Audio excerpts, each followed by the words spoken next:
Et je démarre tout de suite.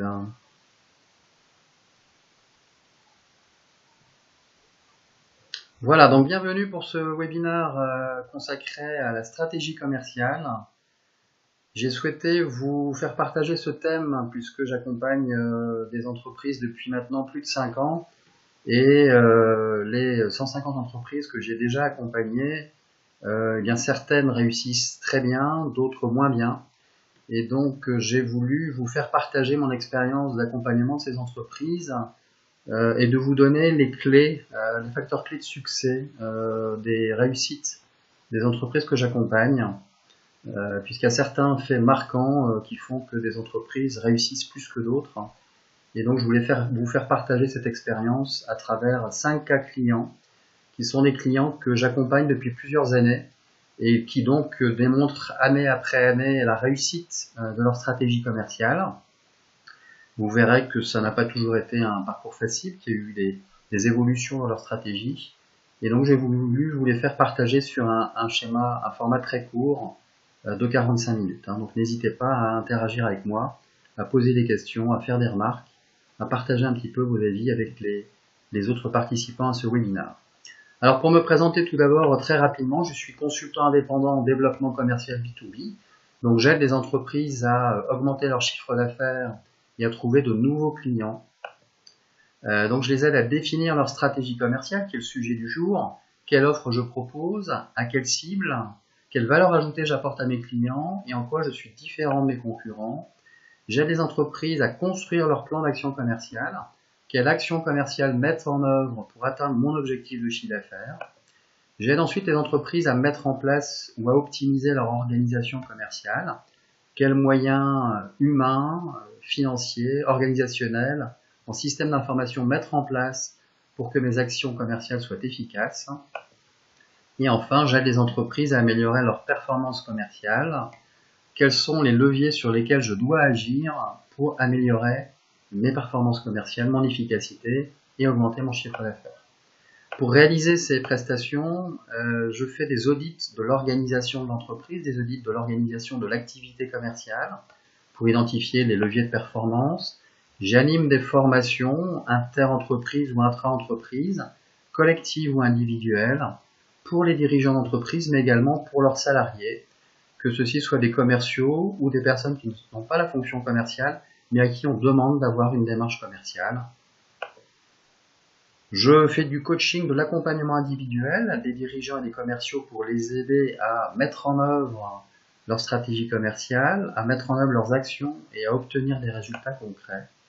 Et enfin, j'ai lancé récemment une nouvelle offre de prospection externalisée, c'est-à-dire que je propose à mes clients de prospecter pour eux à partir d'une stratégie de diffusion de contenu qui s'appelle la stratégie d'inbound marketing, qui va leur permettre de générer des appels entrants et d'avoir des rendez-vous de prospects très qualifiés. Si vous voulez en savoir plus sur cette offre de prospection externalisée, je vous invite à aller sur ma chaîne YouTube. Il y a une vidéo, nouvelle offre, qui vous expliquera en détail cette prestation. Alors, depuis que j'ai créé ma société de conseil il y a un peu plus de 5 ans, j'ai accompagné plus de 500 entreprises, j'ai formé et accompagné plus de 500 personnes, et comme je vous le disais tout à l'heure, certaines entreprises réussissent très bien. Et donc j'ai voulu analyser qu'est-ce qui faisait que ces entreprises réussissaient durablement, année après année, quels étaient les facteurs clés de succès qu'elles avaient mis en œuvre au niveau de leur stratégie commerciale, qui faisait que leur développement était une réussite aujourd'hui. Alors bien sûr, comme ce sont les clients et que la stratégie touche au domaine confidentiel, je vous ne révélerai pas le nom de ces entreprises, je vous donnerai juste le secteur d'activité pour que vous puissiez comprendre un petit peu les tenants et les aboutissants.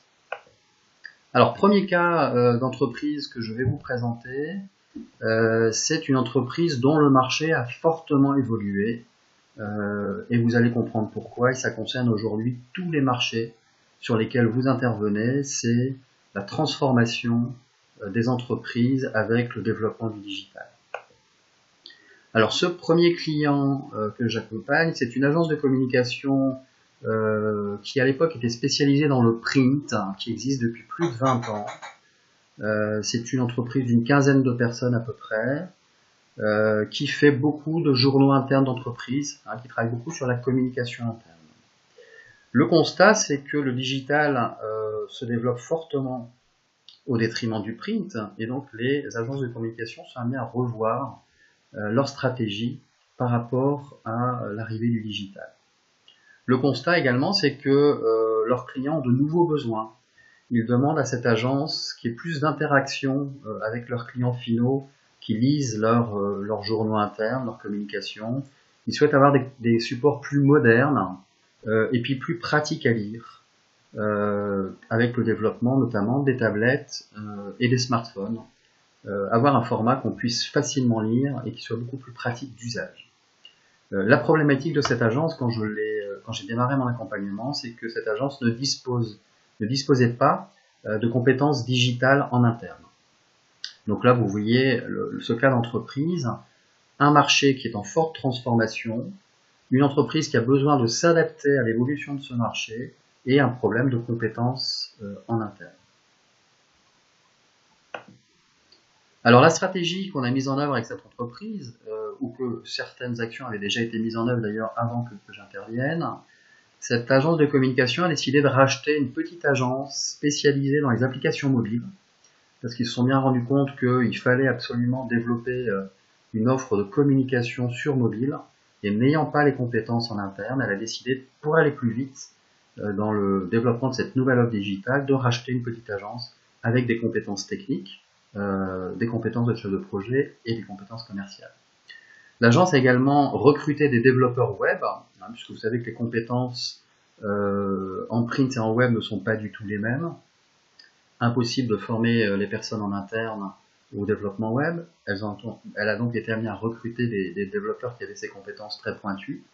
Et puis, et c'est là où je suis intervenu, nous avons formé les 6 chefs de projet de l'agence à la culture et aux enjeux du web. Donc j'ai accompagné l'entreprise pour formaliser son offre, pour bien définir sa cible et pour former tous les chefs de projet à la démarche commerciale pour vendre cette nouvelle offre web. Et donc l'agence a développé une nouvelle offre digitale qu'elle a communiquée à travers un grand plan d'action de communication à l'ensemble de ses clients existants. Et après, dans un deuxième temps, en prospectant de nouveaux clients, mais cette agence qui est très ancienne a un portefeuille de clients très conséquent, un très beau portefeuille de clients, et donc il fallait juste déjà communiquer auprès de ses clients pour faire connaître cette nouvelle offre. Le résultat obtenu, eh bien, c'est qu'elle a gardé ses clients, les clients qui voulaient une évolution de l'offre ont été satisfaits par cette nouvelle offre digitale, donc elle a permis de fidéliser tous les clients de l'agence, qui était le premier objectif, et deuxièmement, d'augmenter sensiblement le chiffre d'affaires par client, puisque à l'offre print qui existait, l'agence est venue rajouter une offre digitale, et aujourd'hui elle a un certain nombre de clients qui font appel à elle à la fois pour des prestations de print et en même temps pour des prestations digitales. Elles ont par exemple gardé leur journal interne d'entreprise en print et elles ont développé des moyens de communication, des applications mobiles pour être plus en interaction avec leurs salariés par exemple. Voilà le premier cas que je voulais vous présenter. Si vous avez des questions sur ce cas complémentaires pour mieux comprendre la situation, l'évolution de la stratégie commerciale, mais je vous invite à me poser ces questions tout de suite avant de passer au deuxième cas. Je vous laisse une minute pour taper vos questions qui vont s'afficher dans la zone de chat et puis j'y répondrai immédiatement. Alors Philippe me pose la question, êtes-vous intervenu dans le recrutement des développeurs web, je suppose? Non, pas du tout. L'agence a fait appel à un cabinet de recrutement spécialisé pour recruter ce type de profil, si c'était la question de Philippe. Alors il faut savoir que le secteur, en attendant les autres questions, le secteur de la communication, hein, les agences de communication sont toutes bouleversées par la transformation de leur métier, le développement du digital, et donc elles doivent toutes faire un gros effort d'adaptation. Beaucoup d'agences qui sont restées dans le print ont cessé leur activité, hein, faute de clients. La plupart sont en train de faire ce virage, s'il n'est pas encore terminé, vers le digital. Alors, question de Dominique, quelle a été la durée du projet? En tout, le projet a duré à peu près 2 ans. Entre le moment où l'agence, le dirigeant a pris conscience que le marché était en train de baisser fortement, que ses concurrents se positionnaient avec une offre digitale, et après avoir sondé que ses clients avaient de nouveaux besoins, eh bien, il a décidé très vite de racheter une petite agence spécialisée. Ça lui a pris peut-être à peu près 6 mois. Ensuite, il a décidé de recruter des développeurs web. Ça lui a encore pris à peu près 6 mois. Ensuite, il a commencé à construire avec toute son équipe et les chefs de projet une nouvelle offre. Et ensuite, en parallèle, je les ai accompagnés dans la formalisation de leur plan d'action commerciale et la formation et l'accompagnement des chefs de projet que j'ai réalisé s'est étalé sur également à peu près 6 mois.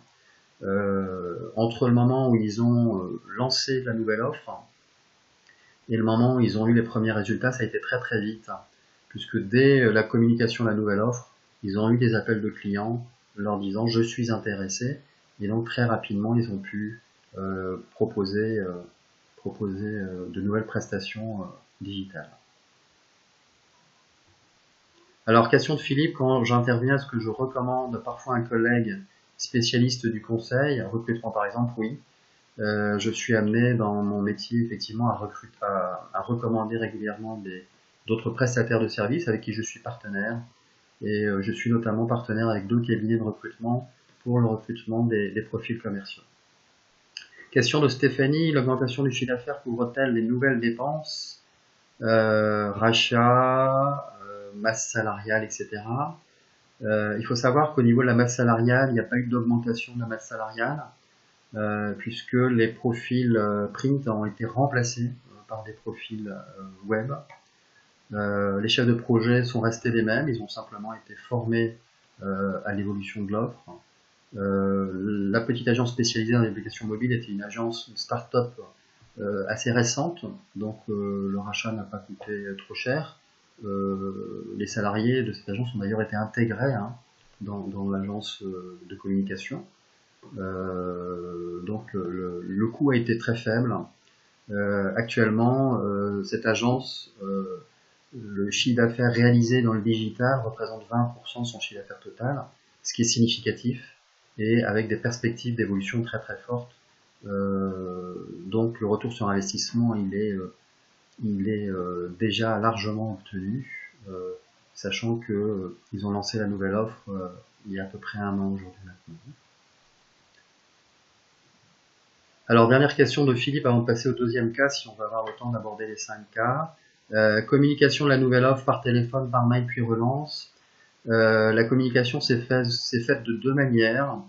Il y a eu un mailing qui a été envoyé à l'ensemble des clients pour leur présenter la nouvelle offre. Et tout de suite après l'envoi d'emailing, les commerciaux, les chefs de projet qui ont la mission de faire le commercial, ont été rencontrés tous les clients, en commençant par les plus gros dans la logique du 20-80. Les chefs de projet ont rencontré tous les clients pour leur présenter en présentiel cette nouvelle offre et pour étudier leurs besoins par rapport à l'évolution du digital. Et donc très très vite, en présentant la nouvelle offre, les chefs de projet ont eu des besoins et ont formulé des propositions qui ont été transformées en commande. Voilà, j'espère Philippe que la réponse vous convient. C'est un travail de longue haleine de communiquer sur une nouvelle offre et puis de prospecter sur cette nouvelle offre. Donc il continue bien sûr à développer la communication et notamment à prospecter de nouveaux clients, puisque cette nouvelle offre leur permet maintenant de toucher d'autres cibles qui n'étaient pas intéressées par le print et qui sont intéressées par le web. Alors, deuxième cas client, c'est le cas d'une entreprise qui s'est créée sur un marché très très concurrentiel. Et donc la problématique de cette entreprise, c'était mais comment je vais faire pour me différencier des concurrents existants. Alors cette société, c'est une société de services, c'est un prestataire de services. La création d'entreprise a été faite il y a à peu près 6 ans. L'entreprise, quand elle a démarré, le dirigeant était tout seul. Aujourd'hui, ils doivent être 7 à peu près. Et c'est une entreprise qui est spécialisée dans la mesure de la satisfaction client. Vous connaissez hein, des entreprises qui font des enquêtes mystères, où des personnes viennent en magasin et se font passer pour un client. Vous connaissez les entreprises qui envoient des enquêtes de satisfaction client par mail, et puis qui ensuite analysent ces résultats. Lui s'est positionné sur ce marché-là, clairement. Le dirigeant ayant travaillé dans la relation client pendant très très longtemps quand il était salarié. Les clients, ce sont principalement les réseaux de magasins, hein, donc les enseignes de distribution, qui veulent savoir si leurs clients en magasin, quand elles ont des réseaux de dizaines, de centaines de magasins, sont satisfaits. La problématique de ces enseignes, c'est que les outils existants aujourd'hui, type enquête mystère, questionnaire par mail 2 fois, 3 fois par an, n'étaient pas assez réactifs, trop classiques, tout le monde proposait la même chose, et ne débouchaient pas suffisamment sur des actions concrètes au niveau de leur magasin. Et donc, cette société de service a développé une offre qui est très innovante, puisque c'est une offre en fait qui est associée à une analyse sémantique. Et donc cette société s'est alliée avec une société de services informatiques qui a développé un moteur d'analyse sémantique. Un moteur d'analyse sémantique, c'est quoi? C'est un logiciel qui analyse les commentaires, les verbatims laissés par les clients et qui synthétise ces verbatims sous forme de grands axes de travail pour dégager les actions de progrès à mettre en œuvre. Et donc, l'offre de cette entreprise, elle est très simple. À chaque fois qu'un client passe en caisse, le client reçoit un email, d'accord, ou reçoit un SMS avec quelques questions. Le client répond à ces questions et ensuite le logiciel d'analyse sémantique analyse ces réponses et restitue une fois par mois à chaque magasin une synthèse sur un A4 des résultats de toutes les réponses des clients qui ont répondu au cours du mois, avec des indicateurs chiffrés par rapport au mois précédent, par rapport au magasin, à la moyenne de sa région, par rapport à la moyenne nationale, et surtout, il y a des verbatims qui sont mis en avant, qui représentent des actions de progrès pour le magasin, et notamment les verbatims de clients mécontents. Et dans ces cas-là, le magasin déclenche une action immédiate qui consiste à appeler le client, à comprendre ce qui s'est pas bien passé dans son acte d'achat, et à trouver avec lui une solution pour le récupérer, répondre à son insatisfaction, et donc pour pouvoir mieux le fidéliser. Et dans la synthèse qui est envoyée au magasin, il y a un plan d'action avec quelques actions majeures qui sont à mettre en œuvre, et donc la responsable de magasin anime son équipe de vente à partir des résultats de cette enquête de satisfaction client par le plan d'action qui est très structurant. Donc vous voyez, c'est une offre qui est vraiment innovante, qui est très très très pointue, et qui est vraiment différenciante de la part des concurrents. Il a fait un partenariat avec une société informatique, comme quoi quelquefois il faut s'associer à d'autres compétences pour avoir une offre qui est pertinente. Il a choisi une cible très précise, et ça aussi c'est un autre facteur clé de succès. Il ne s'est pas dispersé, il s'est concentré dans un premier temps sur les réseaux de magasins qui avaient une problématique de satisfaction client. Et donc c'est une cible qui est donc très bien définie et donc qui est facilement accessible. Dans un premier temps, je crois que c'est toujours le premier canal de prospection, il a mis en place une action de prospection téléphonique ciblée, c'est-à-dire qu'il a été identifié toutes les entreprises qui étaient dans sa cible, il a recherché le bon interlocuteur, il les a qualifiés, en partie sur internet, et il les a appelés pour leur proposer un rendez-vous. Donc il y a un commercial, puis 2 commerciaux qui se sont occupés de cette prospection téléphonique, et comme l'offre était différenciante et innovante, ils ont très facilement eu des rendez-vous et signé leur premier contrat. Et puis le dirigeant a activé ses réseaux, et notamment ses premiers clients étaient des entreprises dans lesquelles il avait travaillé dans le passé, ou des entreprises qu'il connaissait de par son activité professionnelle passée. Donc vous voyez, dans ce cas client-là, une offre vraiment très différenciante, innovante, très pointue, un partenariat avec un prestataire informatique, une cible très précise, et de très bons résultats, puisque l'intérêt pour les prospects sur cette offre était très élevé. Il a très facilement obtenu des rendez-vous, pardon, et il a beaucoup transformé, puisque l'offre apportait une vraie valeur ajoutée au magasin, qui était un plan d'action construit, structuré pour animer les équipes de vente. Alors, le résultat obtenu, eh bien, c'est que cette société, ce prestataire de service, eh bien, il a un taux de fidélité qui est proche de 100%. Toutes les enseignes pour qui il travaille, qui sont les grandes enseignes de la distribution spécialisée, font appel à lui depuis quasiment le lancement de son offre, la création de son entreprise, il y a plus de 5 ans. Et puis, il arrive à conquérir régulièrement de nouvelles enseignes. Le bouche-oreille joue un peu également. Et comme il a maintenant des belles références, les nouvelles enseignes sont convaincues de l'intérêt de son offre. Et puis quand ils voient les résultats que ça permet d'obtenir derrière, eh bien ça suscite effectivement un développement rapide. Dans un premier temps, quelquefois, il propose à l'enseigne de faire un test sur quelques magasins pilotes, et puis en fonction des résultats obtenus, de déployer à l'ensemble du réseau de magasins. Donc l'avantage de cette offre-là aussi, c'est que c'est une offre qui est récurrente. Tous les mois, il y a un questionnaire qui est fait, donc tous les mois, chaque magasin paye un abonnement pour avoir les résultats de son enquête et son plan d'action. Voilà, je vous invite à me poser vos questions par rapport à ce deuxième cas client. Question de Philippe, ces exemples que vous donnez, est-ce suite à une prospection que vous avez effectuée ou suite à une demande de clients existants? Là, donc, vous parlez de, si j'ai bien compris, de ma prospection et sur la manière dont j'ai obtenu ces clients, c'est ça? Parce que c'est eux qui m'avaient fait une demande de prestation, c'est ça? Alors, je ne vais pas vous développer ma manière de prospecter, hein, c'est pas l'objet de ce webinaire. Dans ce cas client, le deuxième cas client là qu'on vient de présenter, c'est l'entreprise qui m'a sollicité par rapport à mon domaine d'expertise, et c'est quelqu'un que j'ai connu par ma démarche au réseau, hein, puisque je fais beaucoup de réseaux. Le premier client que j'ai présenté tout à l'heure, le premier cas client, c'est une entreprise qui m'a également fait la demande de prestation, qui a connu mon expertise également à travers une démarche au réseau au cours d'une intervention que j'avais fait à la Chambre de commerce. Voilà, et vous verrez, je vais vous parler en même temps des autres cas clients au fur et à mesure, mais très souvent, hein, les clients m'appellent parce qu'ils m'ont connu.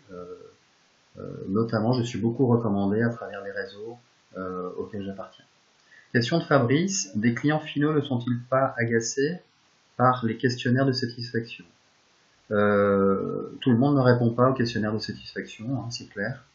Vous avez un taux de réponse qui est assez faible, qui est l'ordre de quelques pourcents, hein, mais quand un magasin voit passer en caisse des dizaines, des centaines de personnes par jour, eh bien le résultat de l'enquête est significatif. Et puis les clients qui sont pas satisfaits, c'est un moyen pour eux de s'exprimer, et comme ils voient que l'enseigne prend en compte leur avis grâce au verbatim et les rappelle derrière pour solutionner leur litige, et bien ces clients-là, eh ben, ils répondent systématiquement à l'enquête maintenant. Alors certains sont agacés, ne répondront pas. La stratégie de cette société, ce prestataire de service, c'est de vraiment poser quelques questions. Donc il pose 4 questions principales à ses clients. Recommanderiez-vous ce magasin à votre entourage? Mettez une note de 0 à 10. Deuxième question, qu'est-ce qui vous amène à mettre cette note? Troisième question, qu'est-ce qu'on pourrait améliorer dans le magasin? Voilà, juste 3 questions très simples qui prennent moins de 2 minutes pour répondre et qui permettent à l'entreprise de collecter énormément d'informations. Vous remarquerez que ce sont des questions ouvertes, hein, qui permettent de collecter beaucoup d'informations et puis d'avoir une notation pour voir comment le magasin se situe par rapport au réseau et par rapport à son évolution. Voilà, je vais passer au troisième cas client, puisque puisque le temps tourne.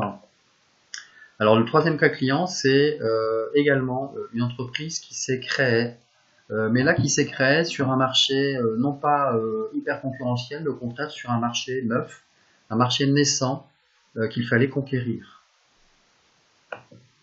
Cette société, eh bien, c'est une société qui distribue et qui installe du matériel de communication pour les salles de réunion.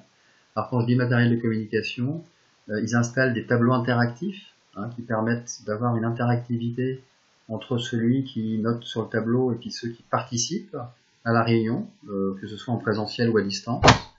Ce sont des vidéoprojecteurs, ce sont des visioconférences, ce sont toute une série d'outils qui permettent de faciliter le travail collaboratif et le déroulement des réunions.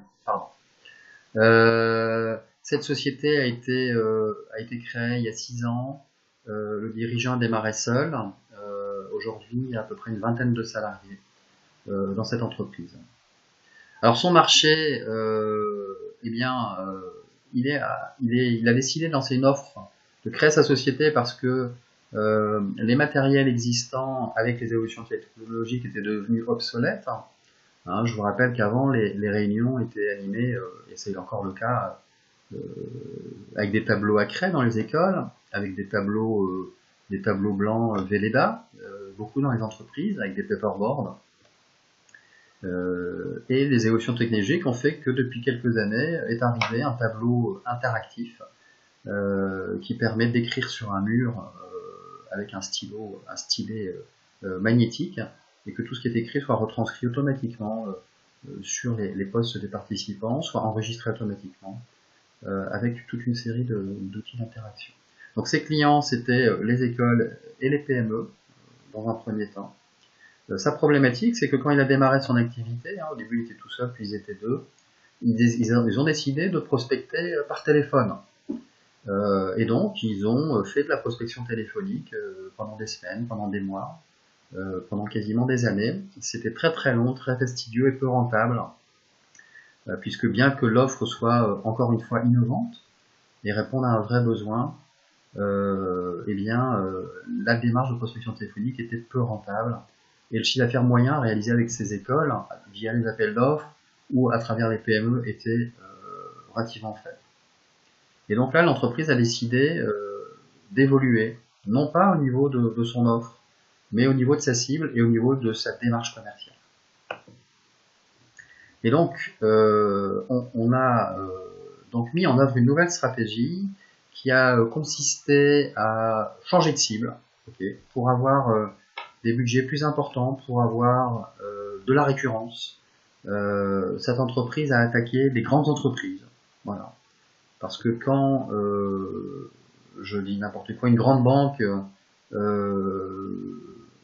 s'équipe de salles de réunion, construit un nouveau siège social et s'équipe de salles de réunion, il va y avoir dans cette banque 40 ou 50 salles de réunion à équiper en matériel nouvelle technologie. Et donc vous imaginez que le panier moyen de la commande n'a rien à voir avec le panier moyen d'une PME ou d'une école. Et puis ça génère de la récurrence parce qu'il y a régulièrement des nouveaux besoins. Ensuite, ils ont décidé de changer les moyens de prospection. Et donc, on arrête la prospection téléphonique et on crée des sites internet qui sont très bien référencés. Donc, cette entreprise, sans dévoiler de secret, a créé plusieurs sites niches qui mettent en avant l'offre de produits en travaillant énormément le référencement naturel et en ajoutant à ça du référencement payant, pour que dès qu'une entreprise a besoin d'un tableau interactif, d'un système de visioconférence, d'un vidéoprojecteur, etc., tape ces mots-clés et soit immédiatement référencé sur Google. Et puis il a développé des partenariats avec des sociétés de services qui sont situées en amont, qui accompagnent les entreprises dans leur transformation, dans leur organisation, dans leur système d'information, qui identifient un besoin d'amélioration des outils d'animation de réunion, de travail collaboratif, et donc qui proposent ce prestataire-là pour mettre en place, équiper les nouvelles salles de réunion. Donc des partenariats qui se font sous forme de prescripteurs qui les recommandent auprès de leurs clients. Et ensuite, troisième changement très important, l'entreprise a décidé de passer d'un vendeur de produits à un vendeur de solutions. Donc il a enrichi son offre, il vend maintenant plus de conseils et plus de formations en amont. C'est-à-dire qu'une entreprise qui dit voilà, je voudrais améliorer l'efficacité de mes réunions, il va avoir toute une démarche de conseil en amont, hein, toute une démarche de consultant. Et puis ensuite, pour que l'entreprise utilise efficacement le matériel, elle va faire de la formation des utilisateurs à l'usage des produits. Et ça génère beaucoup plus de valeur ajoutée, puisque du coup, le matériel qui équipe les salles de réunion est parfaitement adapté aux besoins de l'entreprise et il est beaucoup mieux utilisé et plus utilisé par l'ensemble des salariés de l'entreprise. Et un élément différenciant également de l'entreprise dans son mode de fonctionnement, c'est que le commercial prime sur le technique. Vous savez, quelquefois dans les entreprises, quand un prospect émet un besoin, l'entreprise regarde si techniquement on sait faire. Et puis ensuite répond au client en disant au prospect on sait faire ou on sait pas faire. Là, pour ne pas être pénalisé par la technique, le dirigeant a décidé, dans la culture de l'entreprise, que le commercial primait sur la technique. C'est-à-dire que si un client exprime un besoin et que l'entreprise n'a pas dans son offre la solution technique qui y répond, eh bien, il va y avoir une démarche de recherche de la part du prestataire de service pour trouver le produit qui va répondre parfaitement bien aux besoins du client et pour lui proposer une solution sur mesure. Et donc cette entreprise, elle a bien sûr un catalogue de produits, mais elle est régulièrement amenée à sourcer de nouveaux produits ou à rajouter des produits dans son catalogue pour répondre sans arrêt aux besoins de son nouveau client. Donc là, vous voyez, en termes de stratégie, 4 éléments clés. La cible, qui permet d'aller chercher plus de chiffre d'affaires et de la récurrence. Les moyens de prospection, qui permettent de générer beaucoup plus d'appels entrants plus facilement, et donc d'améliorer le ROI de l'investissement commercial. Une offre qui a évolué, qui évolue sans arrêt, sans cesse, beaucoup plus orientée vers la vente de solutions, intégrant le conseil et la formation. Et puis une démarche qui se veut volontairement commerciale, de réponse aux besoins du client, en allant chercher sur le marché les produits qui vont permettre de répondre à son besoin. Et donc là, on est vraiment sur la construction d'une solution sur mesure. Le résultat, depuis la création de l'entreprise, l'évolution très rapide du chiffre d'affaires, on est plutôt sur des tendances de plus 20 à plus 30% par an depuis sur 5 ans. Et en fait, on se rend compte quelque part que dans sa stratégie commerciale, c'est un petit peu l'offre qui a créé la demande, puisqu'il vient sur le marché, comme Apple en son temps, avec les iPhones, proposer un produit qui n'existe pas et évangéliser ce produit en montrant ce que ce produit peut apporter comme valeur ajoutée à l'entreprise. Et on se rend compte que cette démarche-là, quand elle est bien structurée, fonctionne également très très bien. D'accord ? Donc ça, c'est une entreprise que j'accompagne depuis que le dirigeant a lancé sa société, quasiment depuis qu'il était tout seul, qui a beaucoup besoin aujourd'hui de se structurer au niveau de son organisation pour que les process de production, de réalisation du service au client répondent parfaitement bien aux attentes du client. Voilà. Et donc je l'accompagne à ce niveau-là. Je connais le dirigeant depuis la création de l'entreprise et même avant. Et encore une fois, il m'a sollicité parce qu'il m'a connu dans un réseau de chefs d'entreprise. Alors, question d'Isabelle. Pourquoi prospection téléphonique ici peu rentable alors que dans le cas précédent, prospection très très efficace? Dans les deux cas, produits innovants, différenciants. C'est une très bonne question d'Isabelle. Dans le premier cas précédent que j'ai évoqué, la prospection téléphonique, pour l'enquête de satisfaction client, la prospection téléphonique, de mon point de vue, a été efficace parce que la cible était très très précise, enseigne de distribution spécialisée, l'interlocuteur parfaitement identifié, c'était très souvent le directeur commercial ou le directeur de réseau, l'offre bien sûr innovante, et le dirigeant, de par ses réseaux, arrivait très facilement à être mis en relation avec ses directeurs commerciaux, ses directeurs des ventes. Il avait toujours quelqu'un qui pouvait le recommander, il appelait toujours de la part de quelqu'un, et donc il a assez facilement réussi sa démarche commerciale. Dans le cas que j'évoque ici, prospection téléphonique, beaucoup plus difficile, parce que, au départ, la cible était très très large. La cible, c'était, je parle pas des écoles, puisque là, c'était à travers les appels d'offres, mais les PME. Et c'était tous azimuts, c'était PME, tout secteur d'activité, toute taille, toute région. Et donc là, c'est un peu comme rechercher une aiguille dans une botte de foin. La cible est tellement large que c'est compliqué, de toucher le but à chaque fois. Donc le ciblage clairement n'était pas bien fait au départ, et le fait d'avoir changé de cible et de s'être concentré sur les grandes entreprises a permis d'être beaucoup plus efficace dans la prospection, même si c'est pas la prospection téléphonique qui est utilisée aujourd'hui. Ce sont ces entreprises-là qui achètent les nouvelles solutions innovantes et qui ont des besoins. Voilà, Isabelle, je ne sais pas si j'ai répondu suffisamment précisément à la question. Après, très honnêtement, l'entreprise précédente qui vendait des enquêtes de satisfaction client avait un commercial que j'ai formé. C'est pas parce que je l'ai formé que je dis ça, mais qui était très très bon au téléphone, qui avait un très bon argumentaire commercial, qui passait très très bien au téléphone et qui était très convaincant. L'entreprise dont je parle là, sans du tout vouloir critiquer le commercial qui à l'époque faisait de la prospection téléphonique, il était beaucoup moins performant. C'était pas forcément, il n'avait pas forcément beaucoup d'affinité avec le téléphone, donc il le faisait parce qu'il fallait le faire. Et même le dirigeant, qui a passé lui aussi les premiers appels, c'était pas forcément leur tasse de thé, ils prenaient pas forcément beaucoup de plaisir à faire ça, et donc ils devaient sûrement être moins convaincants dans leur argumentaire commercial.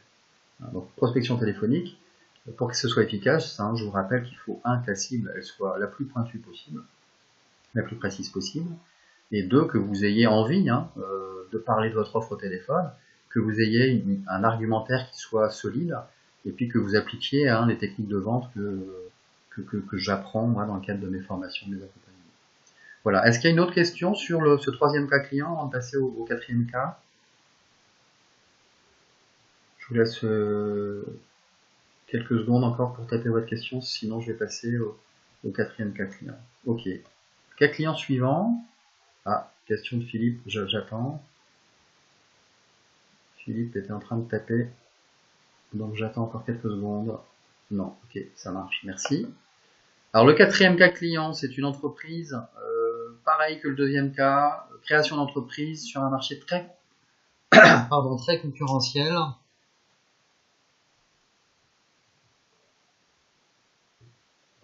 Et là, vous verrez que la problématique était très différente.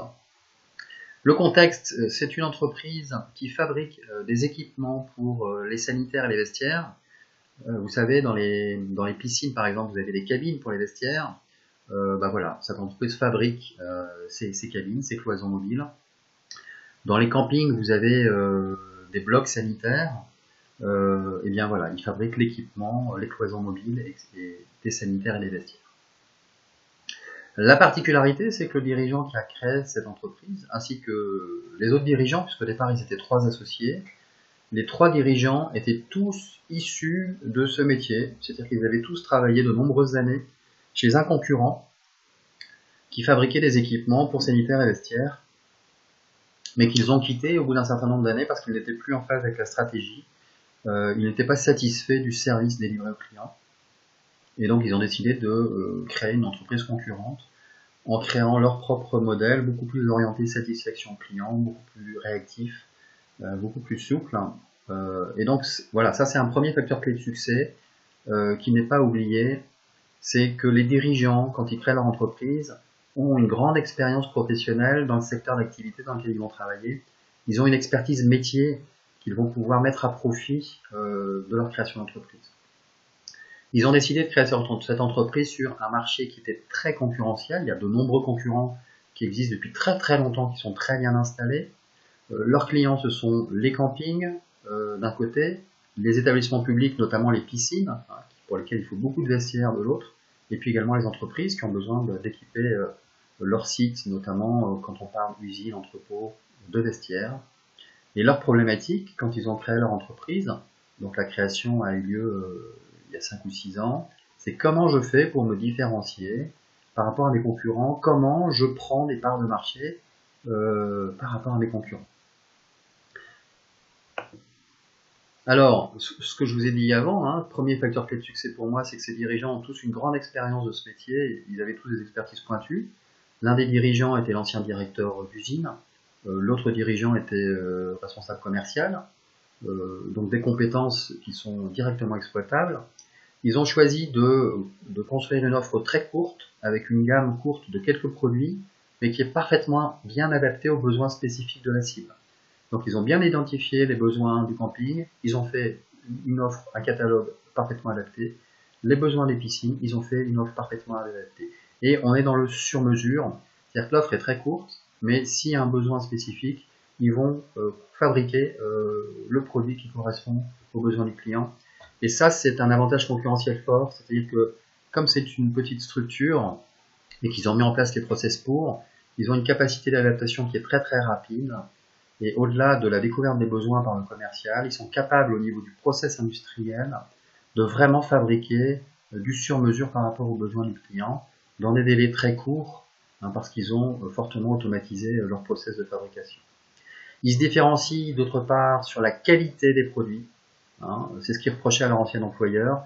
Ils font des produits de très grande qualité, donc ils ont sélectionné les matières premières, ils ont sélectionné les fournisseurs, les produits sont assemblés en grande partie dans l'usine, ils sont testés, on vérifie la conformité qualité, et les produits sont posés par une équipe de poseurs internes pour garantir la qualité de l'installation. Et ils se différencient également par la praticité des produits. Leurs cloisons sont posées sur des pieds en plastique. Pourquoi? Tout simplement parce que ça facilite le nettoyage des sanitaires et des vestiaires, des campings et des piscines. Plusieurs de leurs concurrents ne proposent pas cette solution-là, qui paraît basique, hein, mais qui techniquement est quand même sophistiquée. Et ils se sont clairement différenciés là-dessus. Et c'est l'un des avantages concurrentiels majeurs qu'ils ont, qui apporte une vraie valeur ajoutée aux clients en termes de praticité. Leur prospection, elle est très ciblée. Autre facteur clé de succès. Les campings, je peux faire la liste de tous les campings de France. Les piscines, je peux faire la liste de tous les piscines de France. Ils travaillent via les prescripteurs, c'est-à-dire qu'ils travaillent avec un réseau de prescripteurs qui sont des contractants généraux, des entreprises générales de bâtiments, des architectes qui répondent aux appels d'offres, et en répondant aux appels d'offres, répondent aux lots agencement, cloison, et ces architectes, quand ils ont le marché, font appel à cette entreprise-là pour fabriquer les équipements de vestiaires et de sanitaires. Donc un réseau de prescripteurs très développé, c'est comme ça qu'ils prospectent, en construisant un réseau de prescripteurs très structuré sur toute la France. Et autre spécificité, c'est qu'au niveau de leur prospection commerciale, ils ont des commerciaux en propre, salariés, plutôt pour la région au nord de Paris, et ils ont recruté des agents commerciaux qui avaient déjà comme clients les piscines et les campings, mais dans d'autres produits, et ils ont fait appel à des agents commerciaux très expérimentés, qui connaissent très bien les clients, et donc ils sont très efficaces dans leur prospection. Résultat obtenu, très très rapidement, ils ont pris des parts de marché sur leurs concurrents. Leurs anciens clients, une partie les a suivis parce qu'ils se sont rendus compte que les produits étaient beaucoup plus qualitatifs, la prestation de bien meilleure qualité, et donc ils ont une croissance également continue de leur chiffre d'affaires depuis leur création il y a un peu plus de 5 ans. Ils ont démarré à 4, ils sont aujourd'hui une quinzaine, avec de très belles perspectives d'évolution. Ils continuent à développer la prospection au niveau national parce qu'ils ne couvraient pas toutes les zones, et donc continuent à développer la couverture nationale du territoire. Voilà le quatrième cas client. Si vous avez des questions, je vous invite à me les poser tout de suite. Et sinon, je vais passer au dernier cas client. Alors, a priori, pas de questions. Je vais passer au dernier cas client. Vous pourrez me poser vos questions à continuer si vous en avez. J'y répondrai au fil de l'eau. Dernier cas client, le cas d'une création d'entreprise, toujours, sur un marché, encore une fois, très concurrentiel. Alors, cette entreprise, c'est une entreprise qui vend une carte cadeau multi-enseigne, que vous connaissez peut-être. Vous savez, les cartes cadeaux, Cadeaux, tir groupé, Cadeos, qui permettent d'acheter dans une enseigne et d'avoir un bouquet d'enseignes. Son marché, des concurrents historiques qui sont très bien installés, avec un bouquet très important d'enseignes partenaires. Lui, ses clients, c'est d'un côté les enseignes de distribution, à qui il va proposer d'être référencé sur sa carte, et de l'autre les comités d'entreprise à qui il va proposer d'offrir cette carte à leurs salariés, notamment pour les cadeaux de fin d'année. Sa problématique, c'est comment je fais pour le développer sur un marché qui est déjà saturé, avec une offre de cartes cadeaux de multiples acteurs en partant de zéro. Et là encore une fois, il a choisi l'innovation technologique pour se différencier. Il a mis en place une carte cadeau qui est une carte à puce au lieu du bon d'achat papier. C'est un avantage concurrentiel majeur parce qu'avec cette carte-là, d'abord elle est sécurisée, on active la carte à distance quand on veut. Ensuite, on peut utiliser la carte au centime près. Donc, ce qu'on n'a pas dépensé, eh bien, le solde est toujours disponible sur la carte. C'est ce qu'on appelle la sécabilité.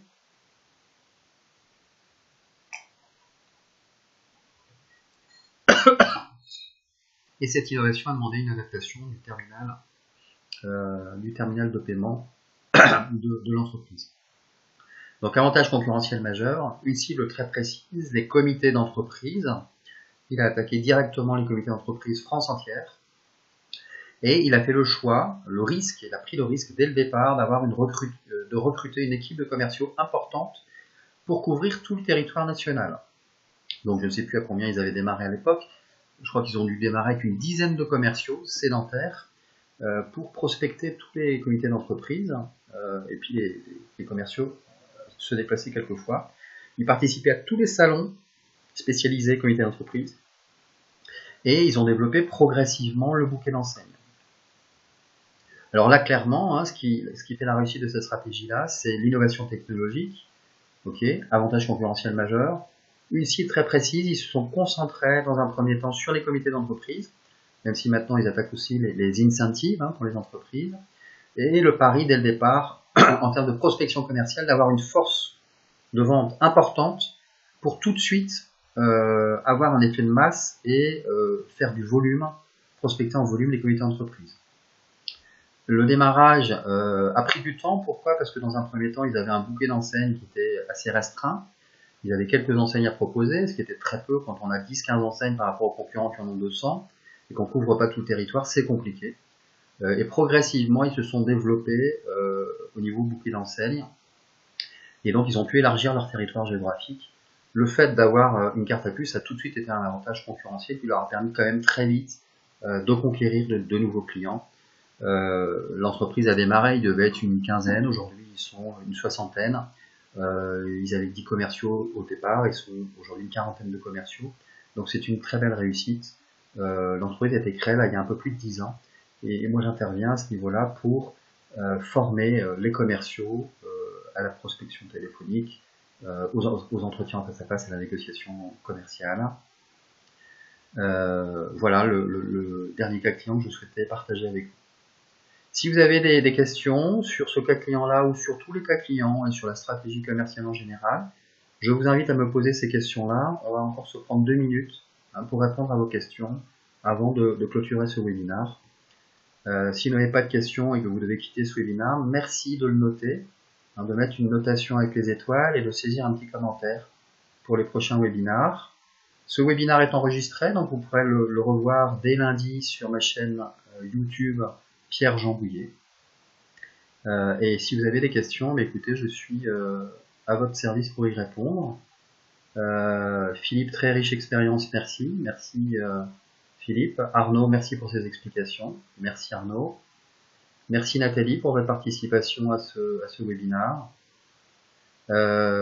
Philippe, je ne communique pas cette fois-ci le support parce que comme ça concerne la stratégie de client, je ne souhaite pas diffuser cette information, même si le nom des entreprises n'est pas cité. Donc vous pouvez revoir la vidéo du webinaire, mais le support ne sera pas disponible.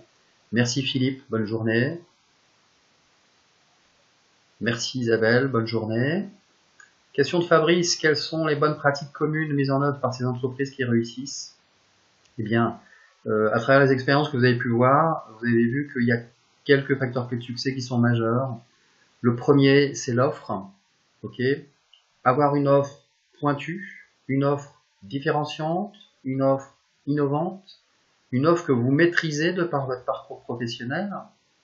La cible, au plus votre cible est pointue et précise, au mieux elle est définie, au plus vous arriverez à la toucher rapidement. la valeur ajoutée apportée au client.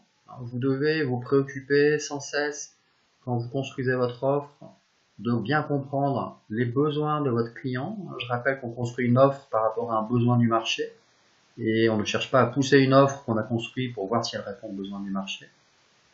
La différenciation, avoir un avantage ou désavantage concurrentiel fort qui vont vraiment accrocher l'intérêt du prospect. Et après, en termes de démarche commerciale, de moyens de prospection, trouver les moyens de prospection qui sont parfaitement adaptés par rapport à votre offre, par rapport à votre cible. Ne pas hésiter à expérimenter, à faire un test avec un moyen de prospection, et si ça marche pas, en essayer un autre, puis un autre, puis un autre, et de progressivement identifier quels sont les moyens de prospection qui sont les plus efficaces. Voilà les grands éléments. Alors vous me direz ça, effectivement, pour arriver à ça, il y a un travail considérable. C'est la raison pour laquelle les entreprises font appel à moi pour les aider à définir, à améliorer, à mettre en œuvre leur stratégie commerciale. Il y a un gros travail à faire en amont, sur l'offre, sur la cible, sur le positionnement, sur les avantages concurrentiels et sur la valeur ajoutée, avant d'avoir une démarche de prospection efficace. Voilà, écoutez, je vous remercie pour vos remerciements. Merci d'évaluer ce webinaire, merci de mettre une note avec les étoiles et de saisir un commentaire.